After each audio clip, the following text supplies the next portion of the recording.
Hello and welcome back to the IEA's YouTube channel. I'm Emily Carver, Head of Media at the Institute of Economic Affairs. Today I'm joined by two think tank heavyweights, Dr Kristian Niemietz, who is our Head of Political Economy at the IEA, and the Adam Smith Institute's Deputy Director, Matt Kilcoyne. We'll be discussing today the impact of the pandemic on migration and the relative merits of free movement in the EU and Canzuk UK. I was inspired in part to record this video by an article in The Economist, which was published last week, titled "How the Pandemic Reversed Old Migration Patterns in Europe." According to the piece, in 2020, Europe saw a great reverse migration as those who had sought work abroad returned home. It's been estimated that up to 1.3 million overseas nationals have left the UK over the past year. That's an enormous number, with almost 700,000 non-UK born workers having vacated London alone, according to a study by the Economic Statistics Centre of Excellence. So, Kristian, let's work briefly under the assumption that this is a permanent trend that we're seeing. What was all the fuss about in the Brexit campaign? A lot of Brexiteers were concerned over immigration. What does this mean for those people? Well, I never thought they had a point anyway. I thought the whole Eastern European migration thing was always overblown. I mean, if you look at the figures, the share of foreign nationals living in Britain, or the share of foreign-born people living in Britain, is not particularly high compared to the neighboring Western European countries. It's about average. It's certainly not exceptional, and I could never really see what the problem there is. But taking it on its own terms, if somebody voted leave specifically for that reason, because they wanted to reduce migration from Eastern Europe, yes, okay, now in hindsight, we can say, well, okay, now this is happening anyway. But of course, that wasn't clear at the time.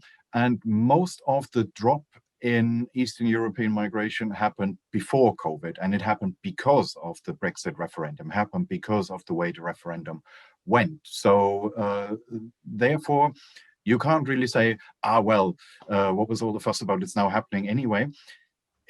It was happening because Britain voted to leave the EU, and that was what led to this big change, that EU migration peaked in the years before the referendum, and then specifically Eastern European migration after the referendum dropped like a stone.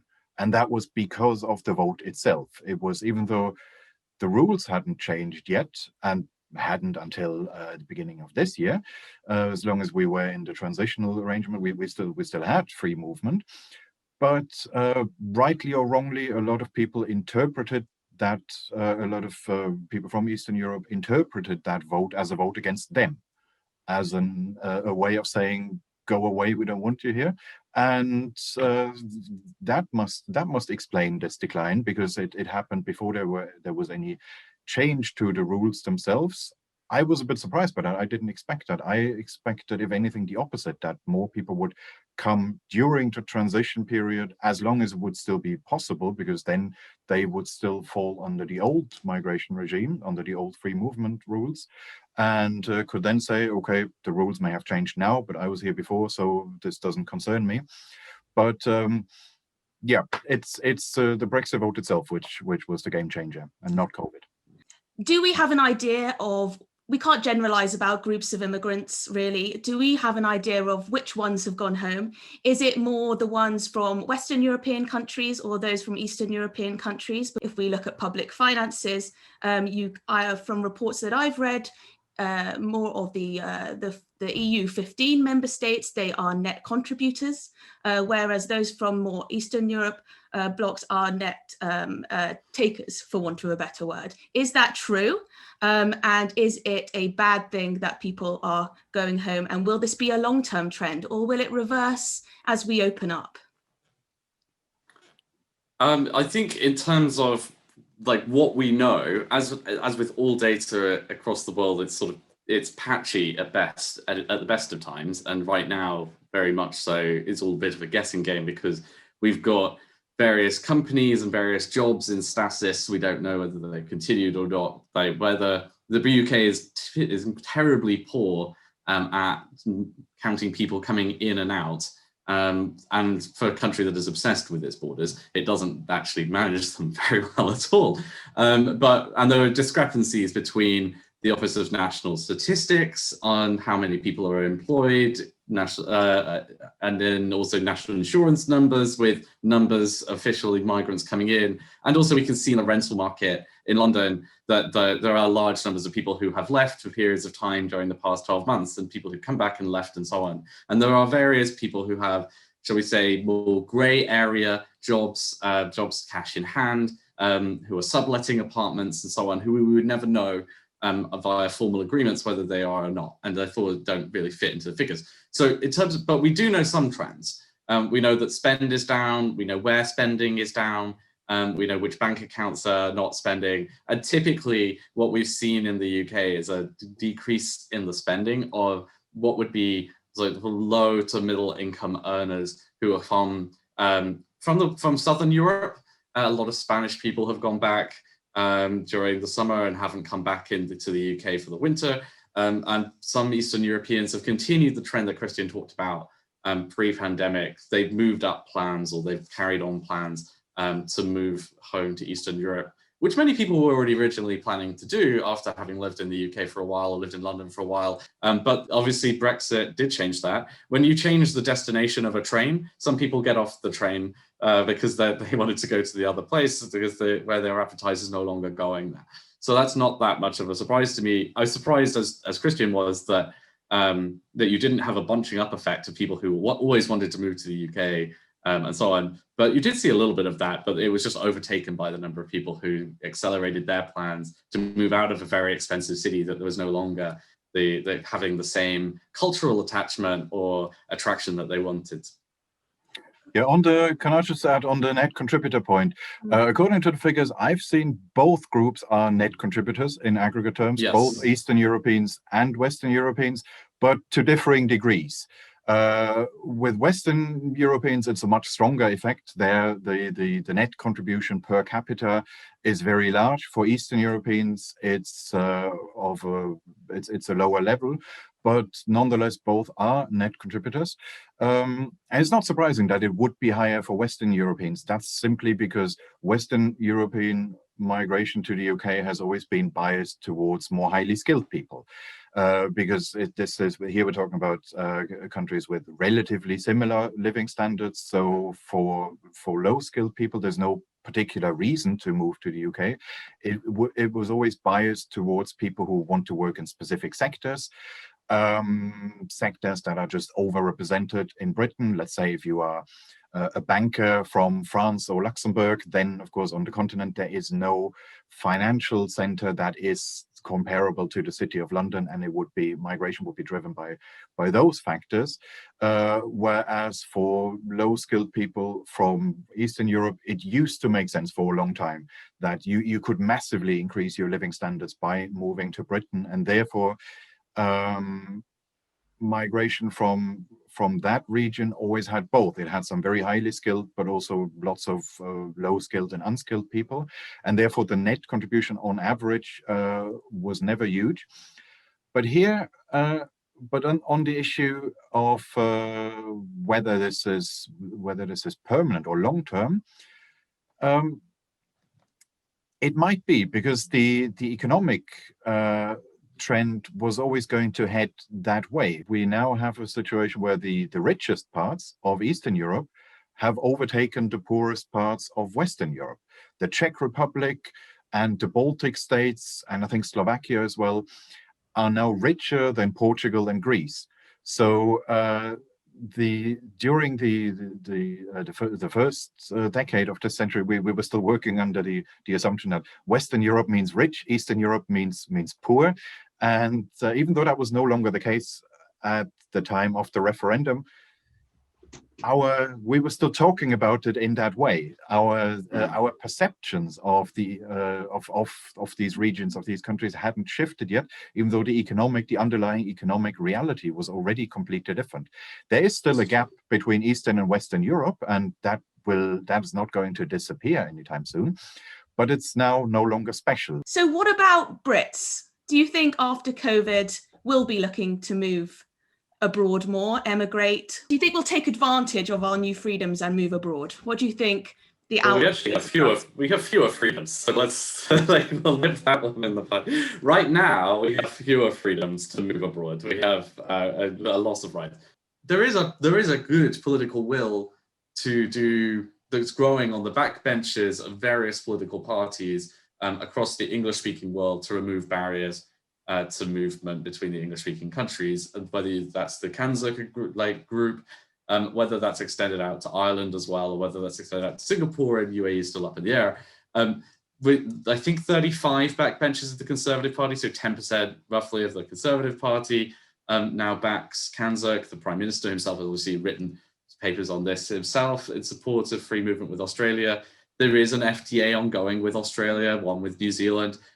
Within that, mode for services or movement for work is in discussion. And there's questions about youth mobility, because there's already some flexibility there about extending that out. And an open and generous offer could be made, and I think would be well received. We see it's the most popular idea in policy that has not yet been officially taken up by any party. It's like there are pluralities across every single demographic group and in every part of the UK, in every age group, whether they voted Remain or Leave. And that's really, it's kind of the point where the first person who's in a position of real importance to say this out loud, that they support it, will win a cache of votes, and they will, and then win the actual cachet of having done something incredibly popular. And so it just begs the question, when is the opportune time to start winning popular opinion and big popular support? And so I would say, for an answer to that, you want to look at the electoral calendar rather than when it's as well as when negotiations are ongoing. Kristian, what's your view on Canzuk? As someone who's very pro-immigration liberal, is this something to, are you keen on this idea as well, as much as matters? Why should we be prioritising immigration from these countries, though? Is that fair? Is that liberal? What's your view? Yes, I think it is. That there is, of course, some people might then say, yeah, this is a form of passport discrimination. You're giving preferential access to someone on the basis of where they come from. But I would say this is simply a reflection of the fact that some countries are a lot more culturally similar to others, and most of the worries around immigration are to do with issues of integration.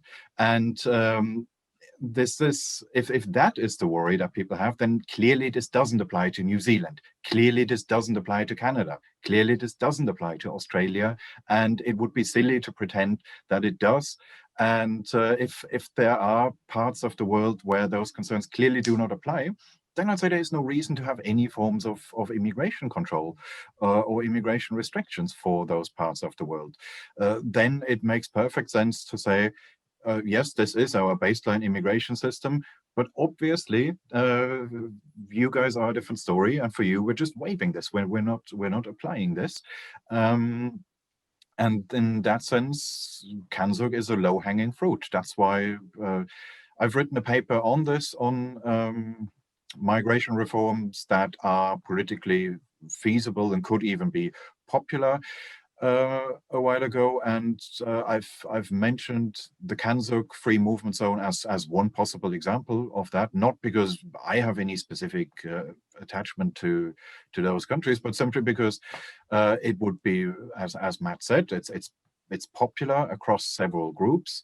There's high levels of support for it, or there's nobody who's fiercely opposed to it, and therefore I can only see upsides. It would be a simplification of the migration system for a lot of people, without making it harder for everyone else, for anyone else. So therefore, why not do it? But I see it as more of a wedge issue. Once you have a Canzuk free movement zone, you can easily extend it. There's then no reason why you couldn't say, right, now we have this separate immigration status. Why not extend it to, let's say, Singapore, to to parts of Western Europe, or wherever it is politically feasible and where it can create an additional low-cost way and a fast-track avenue. And then I'd say once it's there, it can be extended, and let's do it. The Western European question will be one that is raised, and it will be very difficult. This is a policy area, especially on income, is where the nation states still have a role in setting policy for their own state. So they can very easily give a bilateral agreement to the UK should they want one in future, and that question will come up, especially for France, with the Netherlands, and Germany, where there are large numbers of migrants going back and forth in very high professional settings, and they will want to make sure that there's free flow of people, and in some respects, they'll want to make sure that there are lots of Brits coming to keep various parts of the economy in expertise. And if you're Spain, then with 20% of Murcia and Andalusia's GDP coming from British tourism and associated services, those links are they're desperate for those links to continue, and then for those links you need people, those human-to-human links to carry on through generations. So yeah, and that bilateralism makes it more palatable to do at home, I think, as well, because again, you'll see that various countries people do have associations with, and also a support for, and maybe that is taste-based discrimination, and it is, but why not work with people as they are and convince people as you go along that the liberal solution is better, and rather than, as we did, as Tony Blair did, lump it onto the public and then expect them to accept it. And it turns out they didn't, and we ended up with a complete wholesale rejection of the principle, which was the nightmare scenario. We can start to win people back over to the idea of the good benefits of migration and a global outlook and trade and so on. But if you do it by working with people. And so these low-hanging fruit are the right way to convince people by actions. To finish off, Kristian, I have two questions, which I'd be interested to hear your view on. Firstly, can we have a generous welfare state and free movement? And lastly, as you said, we've lost potentially 1.7 million migrants just in the last year. That's a huge number of people. How important will it be for our economic recovery to attract those people back, or new people from elsewhere? Right, on the first one, yes, I think you can. There has long been the worry that if you have a generous welfare system, then people will migrate into the welfare system rather than into the labor market, and that's a theoretical possibility. But if we look at the figures, at least within the European Economic Area, that isn't what happened. And free movement was never designed in that way anyway. It's always been the case that free movement doesn't mean anyone can settle anywhere and claim benefits from the first day. It's always been the case that you have to exercise treaty rights, which means you either have to work or study or live of independent means. Whether that was always enforced, that was a different issue, but it is absolutely possible to enforce those boundaries and say if you come under free movement rules, whether that was under the old ones or a new version with Canzuk or whatever, it's always possible to say, yes, you can come here, but only under those conditions. You can't migrate directly into the welfare system. That can absolutely be done. On the second question, well, I've never taken that view that we should have a liberal immigration system because it's essential for the economy. I've never taken that view. That's not the reason. I just like the idea that people can settle where they like, and if somebody thinks I fit in better here than there, then they should have the right to move. But in aggregate terms, it doesn't make much difference either way. If you have lower levels of migration, that in principle just means you have a smaller population. Just like large levels of migration should just mean that you're now a bigger country, and not in itself good or bad. When organizations like Migration Watch, when they say migrants are overwhelming public services, I always say, no, this is total nonsense. migration means you have more people using public services, but you also have more people financing public services, and it should totally balance out. It doesn't matter how big the population is overall. But if you make that argument, you also have to apply it in reverse. You can't then say less migration means the economy will collapse. Then you have to make that argument in a symmetric fashion and say neither more nor less is per se good or bad. I want migration because I want Britain to be ambitious. I think that there should be 1 billion Brits, like Matthew Iglesias said on Twitter about 1 billion Americans. Like, why do we have this paucity of ambition that there should only be 60 million Brits? The British diaspora is one of the largest in the world. It's like 20% of Brits, within 2 generations have already moved abroad. And that will be that. And that is, of course, to the other continents of the world, of America, which we sort of consider a backyard, Australia, which we consider another backyard, of which we think basically nothing about, like, moving across the world, because we talk about a lot about people coming here, but we go to a lot of places ourselves. The UK should look at its immigration system, as well as other parts of public policy, and say, well, how can we make ourselves more attractive so that this can be the best place in the world to be a human being alive at this point and in the future? And a lot of the sort of debate about immigration, and especially the paucity of the debate that you see from things like from opponents to migration, typically comes from a position that's also poor in ambition about how they want their places to develop or not develop. And they just accept managed decline. Like, these people who say that migrants are overwhelming towns and and it's usually towns, right, in the UK rather than city. No one worries that Brixton is overwhelmed by yuppies and so on, and at least they haven't since the race riots. Matt, on that, it's of course cultural concerns that people have rather than numbers. We know that from polling. It's very much cultural concerns. Yeah, I mean, but I would say as well that there are some places where when I come from one of these such places in North Wales, where it would do, I think actually it is both improved by and actually would do well to have a bit more of an ambitious outlook. And if it decided to become the richest place in Wales, if it decided it wanted to become the richest part of Western Europe and accept it like a growth into a city or even a mega city, I think that would be a benefit, actually, to North Wales than having just another town. We need to embrace dynamism. And to have dynamism, you need to have people with new ideas. And so we should say we want migration because we want more people with new ideas so that we can build these places back better after this pandemic. And there we go. We've got the Boris slogan in. We need to have more migration because we need more ambition to build back better. Matt, how's it going to get better if you've left your hometown? This is a sad story. He's left. Oh, both places can. Elihu Yale was from down the road from where I'm from at home. And I would say that America benefited from him leaving my hometown, but also that Britain benefited from the benefits that Yale and its many alumni have contributed to human society and flourishing. The trade goes 2 ways. You find your benefit, you find your new value in what you do, but you also benefit society more generally from getting to a position where you are better off yourself. So don't think of leaving as a drain, and don't think of someone coming as a sink, but think of it as a mutual beneficial exchange.